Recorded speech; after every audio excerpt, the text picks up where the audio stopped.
They were months away from collapse.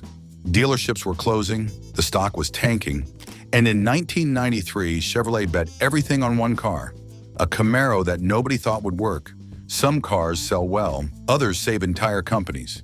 In the early 1990s, General Motors was bleeding cash, losing market share, and watching its legendary brands circle the drain. Chevrolet, once the backbone of American automotive dominance, was on life support. The muscle car era was dead. Import tuners were stealing young buyers, and the accountants were ready to pull the plug on everything that made Chevy matter. Then came the fourth-generation Camaro, a car so radical, so different, and so perfectly timed that it didn't just revive a nameplate. It saved Chevrolet from financial ruin. To understand how desperate things were, you have to go back to the late 1980s. General Motors was drowning in bureaucracy, outdated designs, and cars that nobody wanted. The third-generation Camaro, which had debuted in 1982, was showing its age. By 1990, it looked ancient compared to the sleek Japanese sports cars flooding American roads. The Nissan 300ZX was setting new standards for performance and design. The Mazda RX-7 was winning over enthusiasts with its rotary engine and sharp handling. Even the Ford Mustang, Chevy's eternal rival, was outselling the Camaro by significant margins. But the problem went deeper than just one aging model. GM was hemorrhaging money across every division. Oldsmobile was irrelevant. Buick appealed only to retirees. Pontiac was confused about its identity. And Chevrolet, the brand that was supposed to be the volume seller, was getting crushed by Toyota and Honda in the family sedan market. The corporation had bloated layers of management, outdated factories, and union contracts that made it nearly impossible to compete with leaner Japanese manufacturers. Wall Street analysts were openly speculating about bankruptcy. Some industry insiders believed GM wouldn't survive past the mid-90s without radical surgery. Chevrolet's performance car lineup was particularly depressing. The Corvette was still around, but it was expensive and out of reach for most buyers. The Camaro was the affordable performance option, but sales were collapsing. In 1991, Camaro sales dropped to just under 55,000 units, a catastrophic decline from the nearly 300,000 units sold during its peak years in the late 1970s. Dealers were begging GM to either kill the Camaro or completely reinvent it. Most executives favored the former option. The muscle car was dead, they argued. Americans wanted practical sedans and minivans, not impractical two-door coupes that guzzled gas and appealed to a shrinking demographic. The financial situation at GM headquarters was genuinely dire. The corporation posted a staggering $4.5 billion loss in 1991, the largest annual loss in American corporate history at that time. Market share had plummeted from nearly 50% in the 1970s to barely 30% by the early 90s. Quality problems plagued virtually every model line, with Consumer Reports ranking GM vehicles near the bottom in reliability and customer satisfaction. The company was burning through cash reserves at an unsustainable rate, and credit rating agencies were threatening downgrades that would make borrowing even more expensive. Plant closures were accelerating across the Midwest. Entire communities that had built their identities around GM manufacturing were watching their economic foundations crumble. Tens of thousands of workers were being laid off or taking early retirement packages. The political pressure was enormous. Governors and senators were demanding that GM save jobs, while shareholders were demanding profitability at any cost. The corporation was caught in an impossible position, trying to satisfy constituencies with fundamentally opposing interests. But a small group of engineers and designers refused to accept defeat. They believed the Camaro could be saved if they were brave enough to take real risks. The third-generation car had become too soft, too compromised, too much of a parts bin special that shared everything with lesser GM products. The fourth generation needed to be bold, dramatic, and uncompromising. It needed to look like nothing else on the road. It needed to perform well enough to embarrass cars costing twice as much. And most importantly, it needed to make people feel something. Excitement, desire, pride, emotions that had been missing from GM products for far too long. The design process started in the late 1980s under the leadership of John Cafaro, a young designer who understood that the new Camaro couldn't just be better than the old one. It had to be revolutionary. Cafaro was only in his early 30s when he took on the project, a relative youngster in an industry dominated by older, more conservative voices. But his youth became an advantage.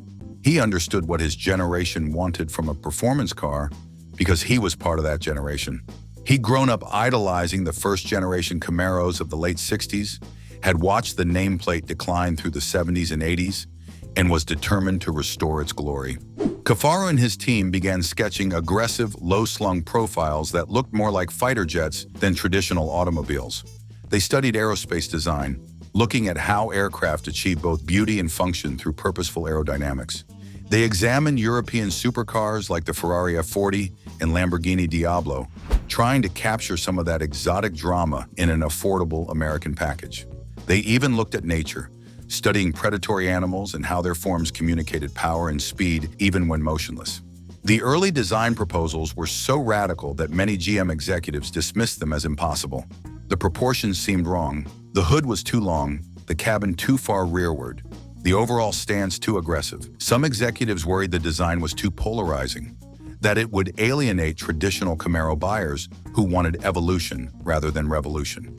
Others questioned whether such an aerodynamic shape could be manufactured efficiently in existing GM facilities. The pushback was intense and constant. What emerged from those design studios was shocking.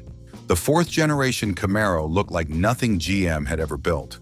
The hood was long and low, stretching forward like a predator ready to pounce. The windshield was steeply raked at 68 degrees from vertical, giving the car an aggressive stance even when standing still. The rear haunches were wide and muscular, accommodating massive tires that announced serious performance intentions. And the overall proportions were so dramatic, so exaggerated, that people either loved it instantly or hated it with passion. There was no middle ground, which was exactly what GM needed. A car that generated emotion instead of indifference. The headlights were hidden behind flush-mounted covers that popped up when activated, a nod to the Corvette and European exotics. The taillights wrapped around the rear corners, emphasizing width and stability. Every bodyline had purpose, channeling air around and through the car to minimize drag and maximize downforce. Even the door handles were flush-mounted to reduce aerodynamic disruption. This wasn't just styling for styling's sake. It was functional design that happened to look incredible. But dramatic styling alone wouldn't save Chevrolet. The new Camaro needed substance to back up its aggressive appearance. The engineering team, led by Chief Engineer John Heinrichsey, focused on building a platform that could deliver genuine performance without breaking the bank.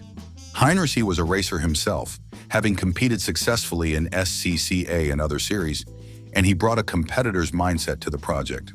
He understood that on-paper specifications meant nothing if the car didn't perform in the real world.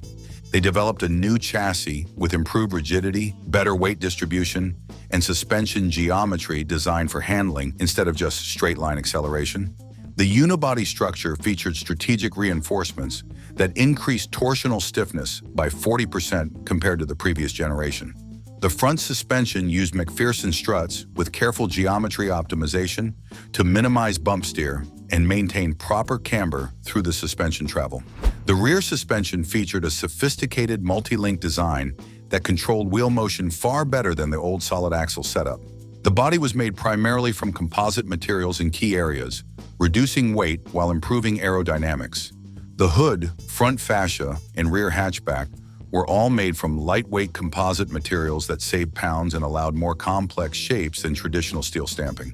The result was a car that weighed around 3,400 pounds in base form, not featherweight by sports car standards, but reasonable given its size and the safety equipment required by early 90s regulations. More importantly, the weight distribution was nearly perfect at 51% front, 49% rear, giving the car balanced handling characteristics. The result was a drag coefficient of just 0.32, remarkably slippery for a car with such aggressive styling.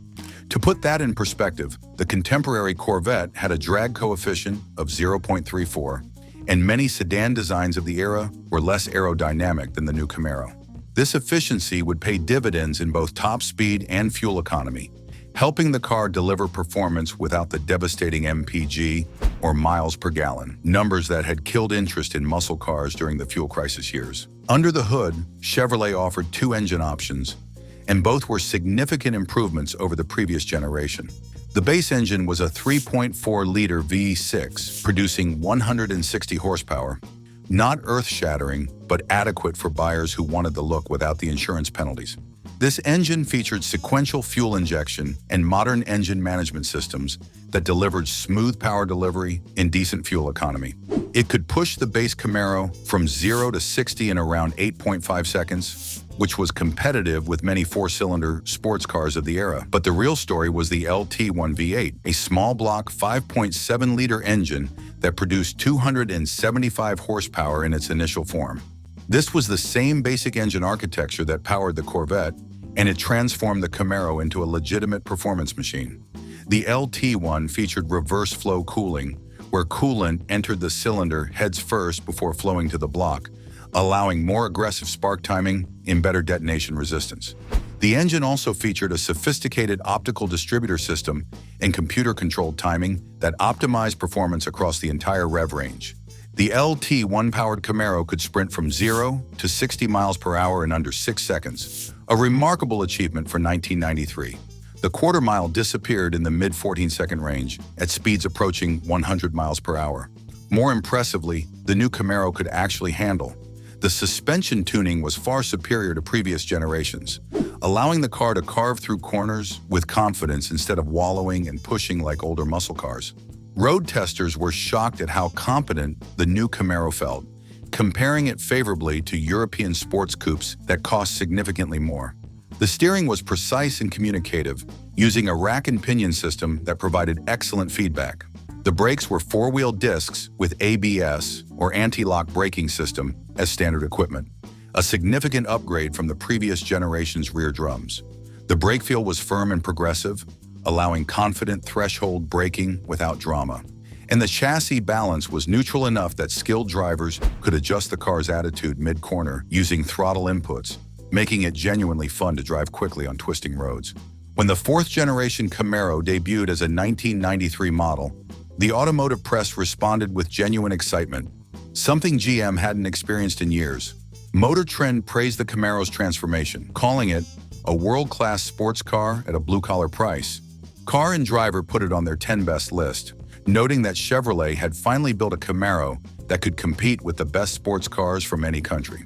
Road and Track marveled at the handling dynamics, particularly impressed that an American muscle car could feel so composed and balanced in fast corners. What they didn't realize was that the Camaro wasn't just a car, it was a statement that American performance could still matter. The styling generated intense debate, exactly as the designers had hoped. Some critics said the Camaro looked too aggressive, too angry, like it was trying too hard to be intimidating. Visibility was genuinely terrible. The low roofline and thick pillars created massive blind spots that made parking and adventure and highway merging a leap of faith. The rear quarter visibility was so poor that some reviewers joked you needed a spotter to back out of parking spaces. The interior was cramped, the backseat was barely usable for adults, and the trunk was laughably small, with only 12 cubic feet of cargo space. But none of that mattered to the target audience. Young buyers who grew up worshiping 80s and early 90s performance cars didn't care about practicality. They wanted a car that looked fast, felt fast, and cost less than $30,000. The new Camaro delivered all three. Sales responded immediately. After years of decline, Camaro sales jumped dramatically in its first full year of production. Chevrolet moved over 119,000 Camaros in 1993, more than doubling the previous year's dismal numbers. By 1994, with production fully ramped up and dealer inventory stabilized, Camaro sales climbed even higher. Dealers who had been ready to abandon the nameplate were suddenly facing waiting lists. Young buyers were trading in their Honda Preludes and Nissan 240SXs to get into Camaros. And most importantly for GM's balance sheet, transaction prices were strong. Buyers were willing to pay full sticker or even modest premiums to get the car they wanted in the color and configuration they desired. But the Camaro's impact went beyond just sales numbers. It created a halo effect for the entire Chevrolet brand. Suddenly, Chevy was relevant again, especially to younger buyers who had written off American cars as uncool and outdated. The Camaro appeared in movies and television shows, becoming a cultural symbol of American performance's resurgence. It dominated grassroots racing scenes, from drag strips to autocross courses to road racing circuits. And it proved that General Motors could still design and build world-class vehicles when they committed to excellence instead of compromise. The financial impact on Chevrolet was profound. At a time when the division was losing money on most of its sedan lineup, the Camaro was generating healthy profits. The development costs had been substantial. Estimates suggest GM invested somewhere between $500 million and $700 million in developing the fourth-generation F-body platform shared with the Pontiac Firebird. But GM amortized those expenses across both the Camaro and its corporate twin, the Pontiac Firebird, which helped improve the business case. The manufacturing process was relatively efficient, taking advantage of existing GM facilities in Sainte-Thérèse, Quebec, and the cars commanded strong margins even at their accessible price points. Industry analysts who had predicted Chevrolet's collapse started revising their assessments. The Camaro had bought GM time to restructure other parts of its business. The plant in Quebec became a source of pride for GM. Workers there understood they were building something special, and quality control improved dramatically compared to other GM facilities of that era. The cars came off the line tight and well assembled, without the squeaks, rattles, and misaligned panels that plagued other GM products. This attention to detail helped establish the fourth-generation Camaro's reputation for quality, which in turn helped sustain sales as the model aged. In 1994, Chevrolet took the Camaro story even further by introducing the Z28 package, which pushed performance to another level. The LT1 engine received upgrades that increased output to 275 horsepower in the Z28, though real-world dyno testing suggested actual output was closer to 300 horses. GM's conservative rating was partially about managing insurance costs and partially about maintaining some performance gap between the Camaro and the more expensive Corvette. The Z28 also received improved braking with larger four-wheel discs, a limited slip differential, and more aggressive suspension tuning with stiffer springs and dampers. The result was a car that could legitimately embarrass Corvettes in certain situations, particularly in handling-focused environments, where the Camaro's lighter weight and lower center of gravity provided advantages. The quarter-mile times for the Z28 dropped into the high 13-second range, with trap speeds pushing past 100 miles per hour. Skilled drivers with good launches could break into the low 13s on prepped surfaces. On road courses, the Z28 was lapping faster than cars costing $50,000 or more. The handling balance was nearly neutral, the brakes were strong and fade-resistant, and the overall driving experience felt sophisticated in ways that American muscle cars traditionally didn't. European automotive journalists who had spent decades mocking American performance cars were forced to admit that Chevrolet had built something genuinely impressive. Throughout the mid-90s, Chevrolet continued refining the Camaro formula. They introduced convertible models in 1994 that captured the California cruising market and appealed to buyers who wanted open-air driving without sacrificing performance. The convertible added structural reinforcements that increased weight by about 200 pounds, but the engineering team maintained excellent chassis rigidity even with the roof removed. They offered increasingly sophisticated option packages that allowed buyers to customize their cars extensively. Everything from leather interiors to premium sound systems to performance-oriented packages with upgraded cooling, brakes, and gearing. And they kept pushing performance boundaries, eventually introducing the SS models with even more power and capability. Each iteration brought improvements while maintaining the core character that made the fourth-generation Camaro special.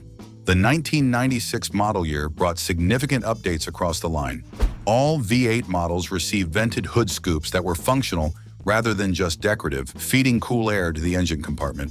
Interior refinements addressed some of the early criticisms about material quality and ergonomics. And perhaps most significantly, Chevrolet began offering the Camaro with more aggressive wheel and tire packages that dramatically improved grip and handling. The competition noticed.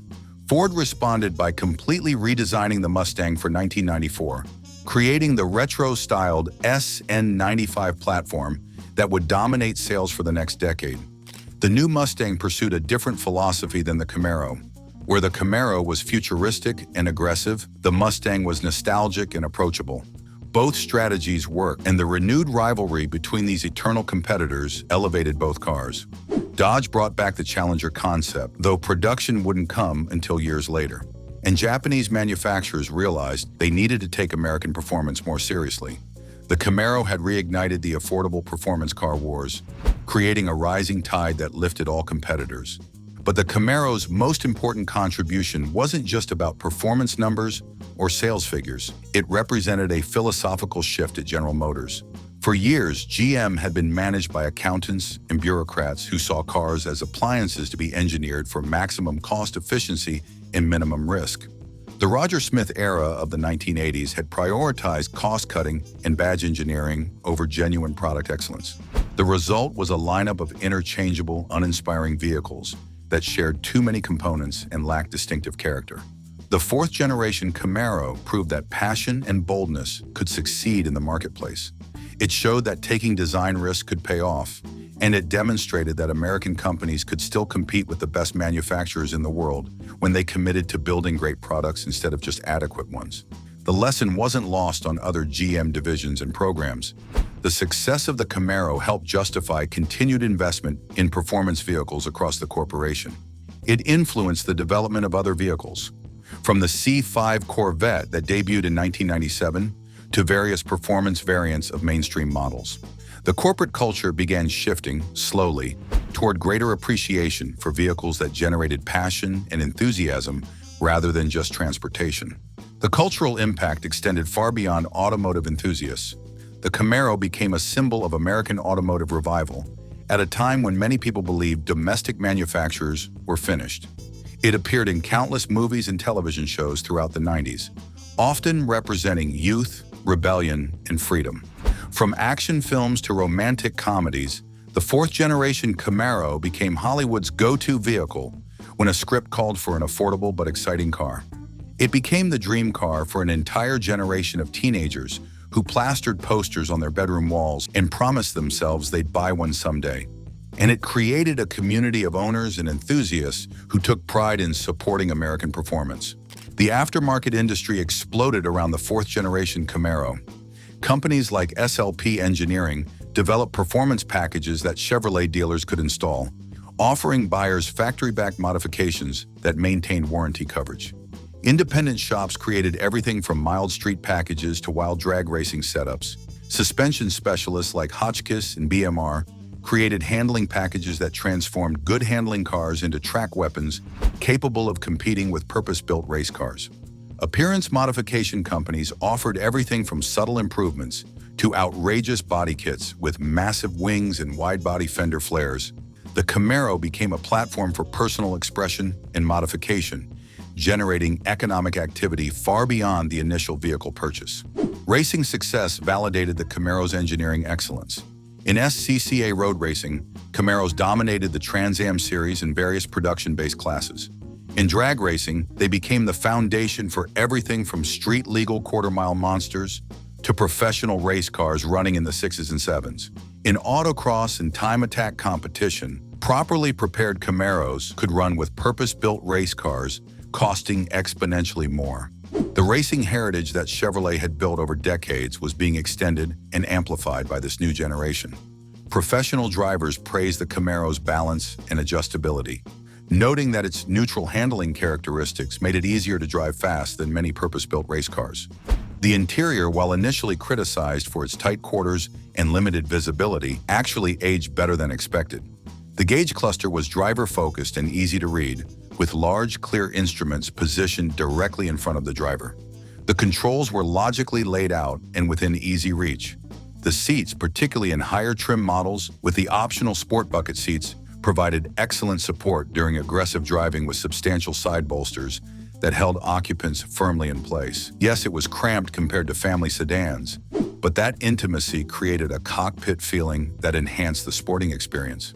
You sat in the Camaro more than on it, feeling connected to every input and response. The driving position was low and sporty, making you feel like part of the machine rather than just an operator of it.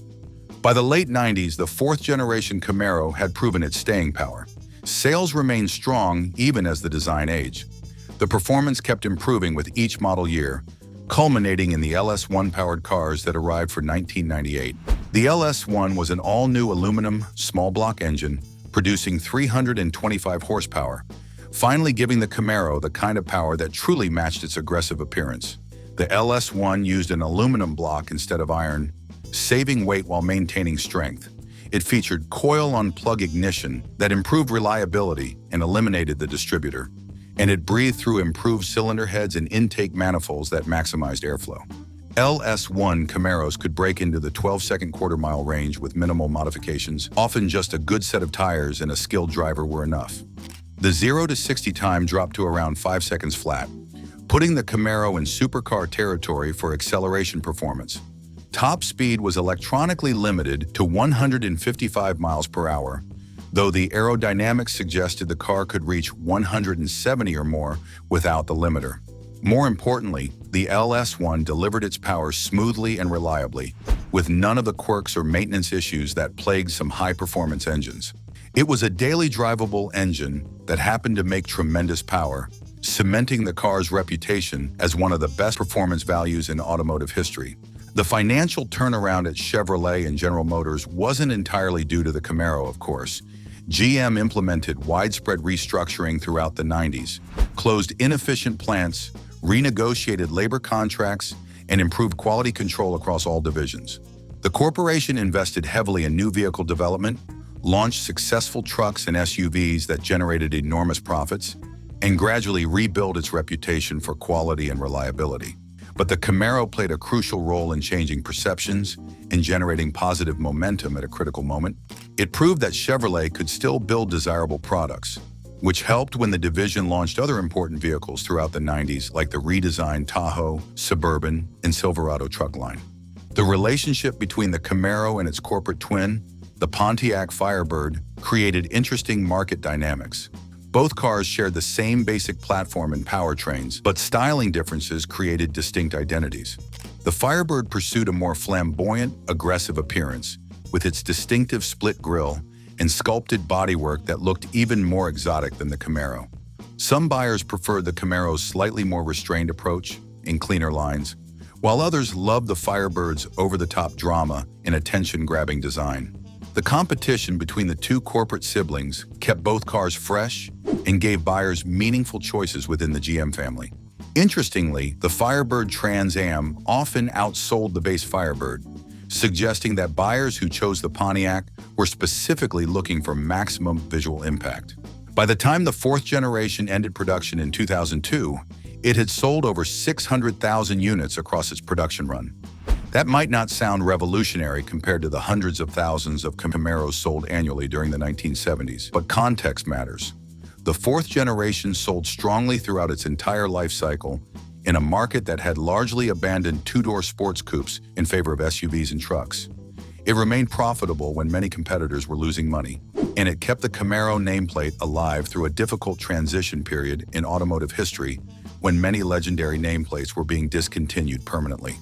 When GM discontinued the Camaro after 2002, enthusiasts mourned the loss. The decision was driven by changing market preferences. SUVs and trucks were dominating sales, and two-door coupes were increasingly niche products that appealed to a shrinking demographic. The business case for continuing production became harder to justify as volume declined and manufacturing costs remained fixed. But the fourth-generation Camaro had accomplished its mission. It had saved Chevrolet during a crisis, proved that American performance could compete globally, and created a foundation that would eventually lead to the Camaro's successful revival years later with the fifth generation that debuted in 2010. Today, fourth-generation Camaros are experiencing a renaissance among collectors and enthusiasts. Cars that were once dismissed as too common or too modern are now being appreciated for their historical significance and genuine performance capabilities. Clean examples, particularly Z28 and SS models with low mileage and documentation, are commanding prices that would have seemed ridiculous a decade ago. Pristine LS1 SS Camaros with under 50,000 miles can now sell for $30,000 or more, approaching their original new prices. Enthusiasts are recognizing these cars as the last of the truly affordable, analog American muscle machines before electronic controls, traction management systems, and modern safety equipment transformed performance cars forever. The LS1 powered cars from 1998 through 2002 have become particularly collectible. The LS1 engine proved to be one of the most significant power plants in automotive history, eventually powering everything from Corvettes to pickup trucks to hot rods. Its combination of lightweight, compact size, and tremendous power potential made it a legend in the performance world. The aftermarket developed extensive support for the LS1, creating performance parts that could reliably extract 500, 600, or even 700 horsepower from the basic architecture. Camaro enthusiasts who bought LS1 cars new and maintained them well are sitting on increasingly valuable pieces of automotive history. The styling that once divided opinions now looks prophetic. The fourth-generation Camaro's aggressive proportions, dramatic angles, and purposeful stance influenced automotive design throughout the 90s and into the 2000s. You can see its influence in everything from the retro-modern Dodge Challenger to various concept cars from multiple manufacturers. The low-slung profile and muscular proportions became the template for modern American muscle cars. The Camaro proved that American designers could create visually dramatic vehicles that looked distinctive and powerful without resorting to European or Japanese styling cues. The fourth generation also created a community that extends beyond just car ownership. Online forums like Camaro 5 and LS1 Tech contain decades of accumulated knowledge about maintenance, modification, and restoration. Regional clubs organize meets and events where owners can connect and share their passion for these cars. And younger enthusiasts who grew up admiring these Camaros are now buying them as their first performance cars, maintaining the community's vitality as the original owners age or move on to other vehicles. The racing legacy continues even today. Fourth-generation Camaros remain competitive in various racing series and grassroots motorsports. Their robust construction, powerful engines, and widespread parts availability make them excellent platforms for competition.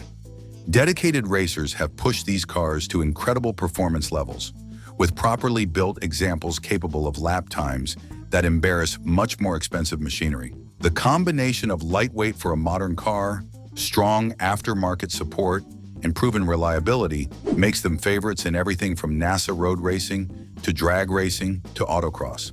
The fourth-generation Camaro wasn't just a successful car, it was a lifeline thrown to a drowning company, a proof of concept that American ingenuity could still compete, and a reminder that passion matters as much as spreadsheets. It arrived when Chevrolet needed it most, delivered performance that exceeded expectations, and created a legacy that continues growing decades later. The accountants wanted to kill it. The market analysts said it would fail. Conservative executives thought it was too radical, too risky, too different. But the engineers and designers believed, and they built a car that saved Chevrolet from bankruptcy and reignited American performance for a new generation. Which would you choose? The safe sedan that pays the bills, or the dramatic coupe that saves the soul of a company? Drop your answer in the comments, and if you believe some cars are worth fighting for, hit subscribe for more stories about the machines that refuse to let American performance die.